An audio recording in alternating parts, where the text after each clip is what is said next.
York are just incidental. The problem exists because people think they're better than people, and they want to oppress us, and they want us to allow ourselves to be oppressed. This is I agree with you perfectly. This is the basic problem. Then what do you People think they're better than others. I can't solve the problem. You guys pull the strings that close schools. You guys draw the boundaries that keep our kids restricted to the ghetto. You guys write up the restrictive covenants that keep us out of houses. So it's up to you to talk to your brothers and your sisters and persuade them that they have a responsibility. We've assumed ours for over 400 years, and we're tired of this kind of stuff now. We're not going to suffer patiently anymore. No more turning the other cheek. No more blessing our enemies. No more praying for those who despitefully use us. We're going to show you that we've learned the lessons you've taught us. We've studied your history, and you did not take over this country by singing "We Shall Overcome." You did not gain control of the world like you have it now by dealing fairly with a man and keeping your word. You're treaty breakers, you're liars, you're thieves, you rape entire continents and races of people. Then you wonder why these very people don't have any confidence or trust in you. Your religion means nothing. Your law is a farce, and we see it every day. You demonstrated it in Alabama. And I can say you because you're part of the whole system. You profit from it. In fact, you make your living from it.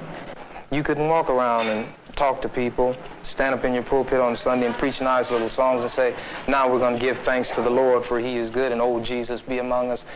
As far as we're concerned, your Jesus is contaminated, just like everything else you tried to force upon us is contaminated. Well, so you can have him. And here's what I'll say. I wish you would follow Jesus like we followed him. Because if you did that, then we'd be in charge tomorrow. I think the problem is so bad that we can have no understanding at all. You think it's gotten to the point where there can never be that reconciliation? Then? No. You talk about justice, and it means one thing to you, and we talk about it and it means something else to us. And it'll always be that way. And I'd like you to know I have a terrible feeling against preachers, because I think you guys are the ones who are largely responsible for the problem in the first place. And you can accept it or not any way you choose. And for you, this may be an excursion, you know, across the line. What about the person that wants to listen?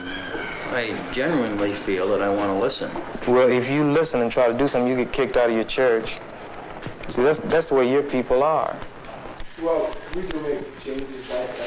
So the changes that have come have been drastic. God bless you, little brother. Come back and see us again sometime. And don't look back in anger.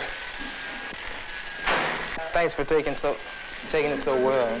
He thought we were going to do in here like they do to us. If we went in one of their places, everybody would have jumped out their chairs and got some ropes together. One of us. We couldn't even go in one of their places like this.